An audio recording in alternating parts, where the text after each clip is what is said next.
Fall is in the air and we are midway through our autumn season, and I'd love it if you could come spend some time with me as I go through my days as a stay-at-home mom with 3 kiddos, making our meals from scratch, homeschooling our children, and just loving and living life together in general.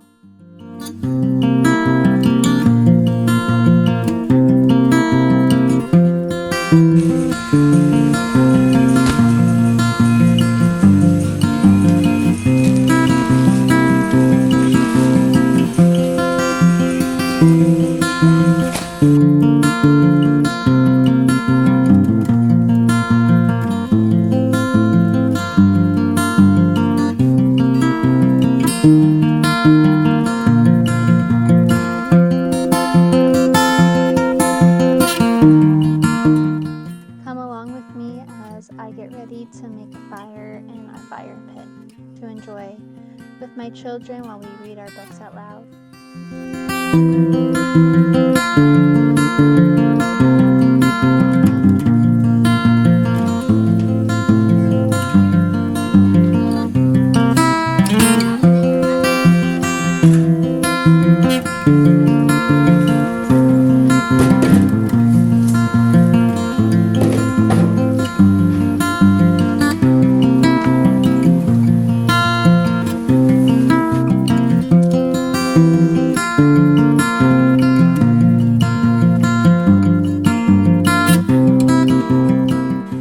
Since we're new to homeschooling, I haven't really ever had to set up rhythms in our household that were day-to-day during the school day.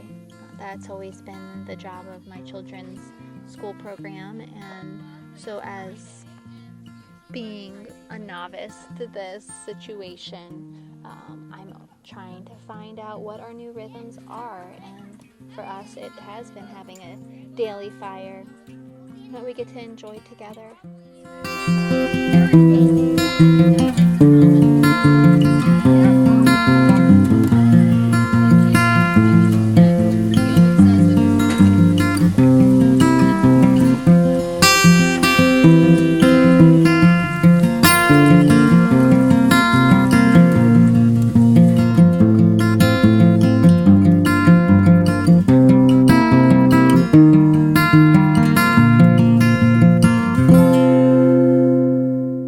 Fire is such a primal, ritualistic thing, isn't it, though? Who doesn't feel so good sitting next to the warmth of the fire, the smell of the smoke, the infrared light sparkling up at you? We always feel so grateful to get to partake in these very special moments.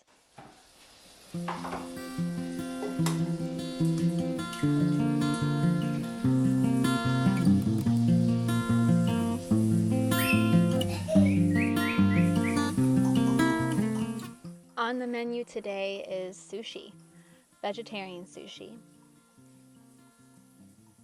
It was originally supposed to only be a sushi bowl, so it's just rice or tofu or whatever protein you want, avocado, cucumber, maybe some blanched carrots with a spicy aioli sauce on top. But then I remembered that I would be the only one who would like it like that, so I went ahead and used nori to make sushi rolls for my kids.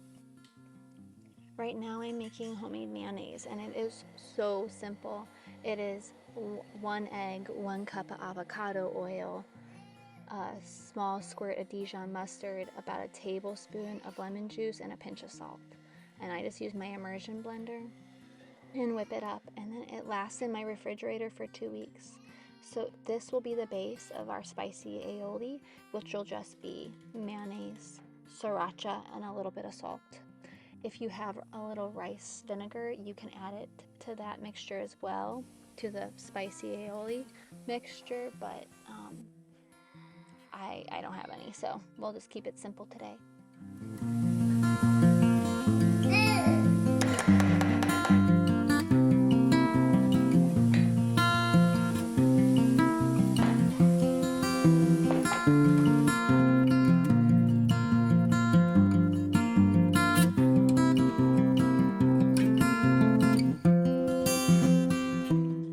have very much been enjoying roasted sweet potatoes, tofu, cucumber, and spicy aioli in my sushi rolls or in my sushi bowl.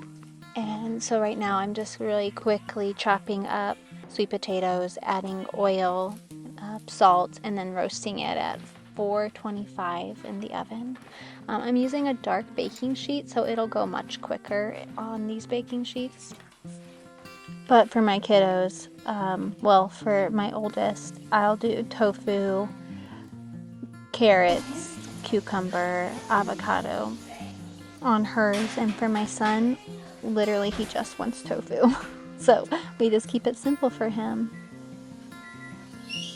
But that's the beauty of doing something like a sushi or a sushi bowl. You just have the parts, and you can make it however you like.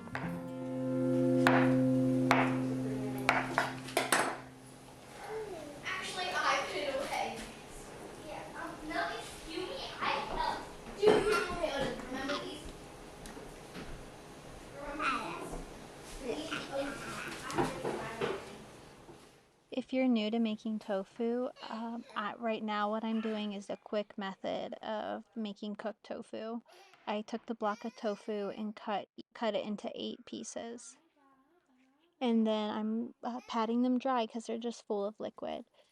I put them on a plate and then drizzle soy sauce over it. And I'm making sure that each piece is really well coated in soy sauce so that it has a salty flavor through and through. This is going to be the protein for our sushi, and I'm probably making it a little bit saltier than I normally would just because it's the only salt in the sushi roll itself.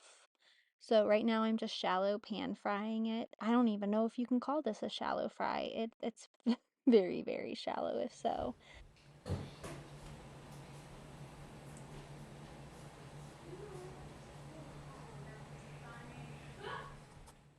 You've probably seen one of these before. It's a pressure cooker, very old school. Instapots are the new thing now, but I've had this for over a decade, and until it stops working, I can't see trading out for Instapot, but it cooks rice and chicken and all my other things beautifully. But I'm just going to get each side a golden brown, and then I'll take it off the heat and cut each piece into 3 slivers, and they'll fit perfectly lengthwise down the middle of a sushi roll.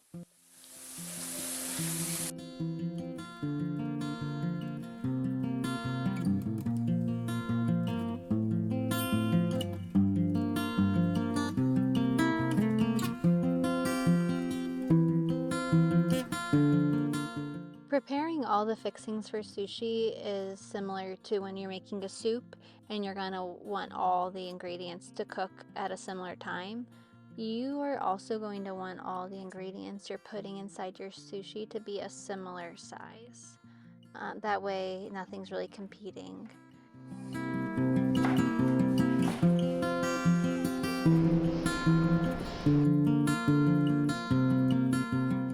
To assemble sushi, just place your nori down, then cover the sheet 2/3 with white rice. And you don't have to do it thick because what you're going to do is spread it on and then press it down with a wet hand.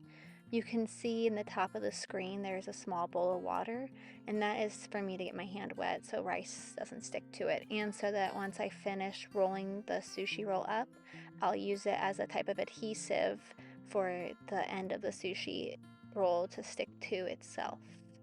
So I've put in all the ingredients. I've laid them all on the bottom third of the sushi roll, and then I'm kind of tucking it up like a burrito and rolling it in. You can use sushi rolling mats. Most people I know do that. I just don't have one. I used to, and it got ruined. I had to get rid of it, and I just never really found the need to get another one.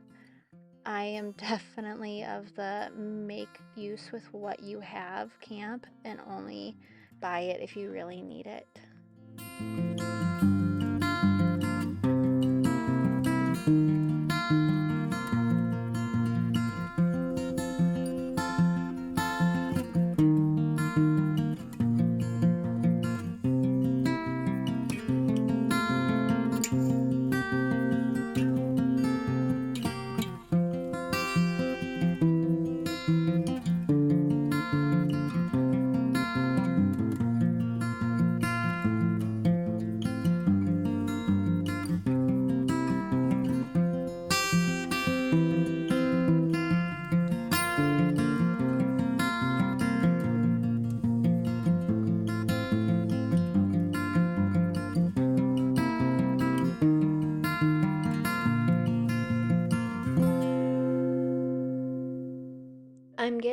the tip of my knife wet just a little bit to make it easier slicing up these sushi bits.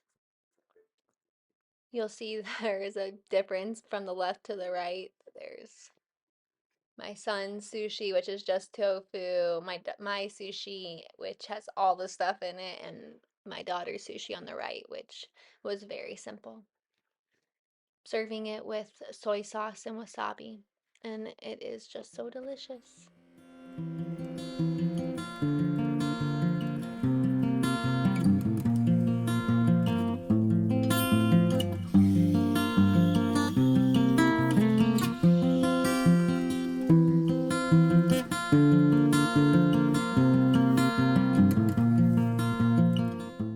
I'm using my trusty espresso machine to get my morning started with a latte before I go on to finish making my bread.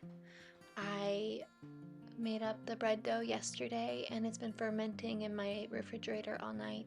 So I'm about to give it a little score and get it in my preheated Dutch oven.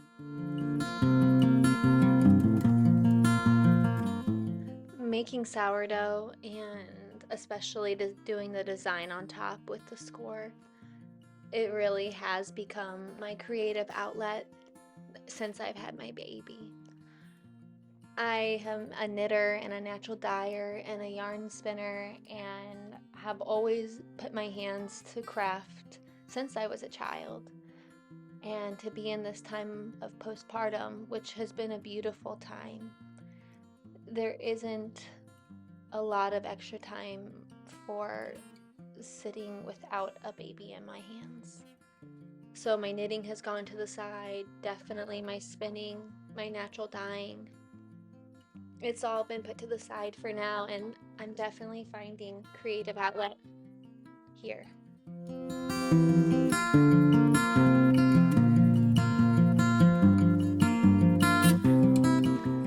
If you're like me, I would highly recommend finding something in your daily life that you can make beautiful and that simultaneously brings you joy. I love eating bread and I love making it beautiful. Is it necessary to make my bread beautiful? Absolutely not. But it is necessary for my soul.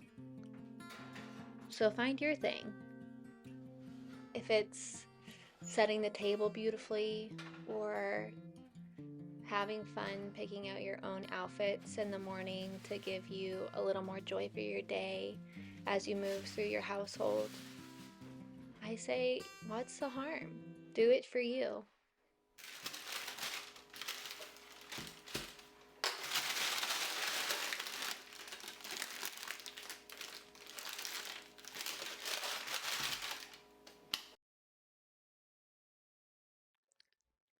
Thank you for spending these last couple days with me. I've thoroughly enjoyed it.